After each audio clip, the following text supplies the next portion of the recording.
ushbu joyda ko'pchilik qo'yadi, ya'ni taqiqlanadi deb. Shu joyda avtobus, lekin yengil avtomobil Avtotest imtihonlarida bir martada o'tish uchun sizga yangi savollar kerak bo'ladi. Ya'ni yangi savollarni ko'rib chiqamiz. Ushbu yangi savol ko'k avtomobilga o'tishga ruxsat beradimi? Ushbu joyda ko'pchilik chalg'iydi. Ya'ni o'tish ruxsat etilmaydi deb belgilab qo'yadi, ya'ni taqiqlanadi deb. Bu joyda o'tishga ruxsat beradi.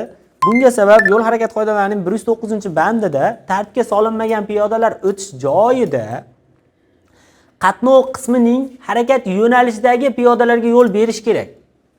Hozir bu joyda piyodaga yo'l berish majbur emas.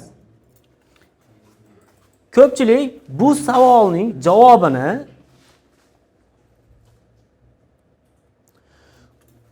ushbu savolning javobi bilan adashtirib qo'yadi.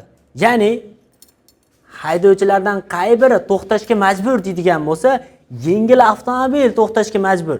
Sabab uning harakat yo'nalishidagi piyodaga yo'l berish kerak.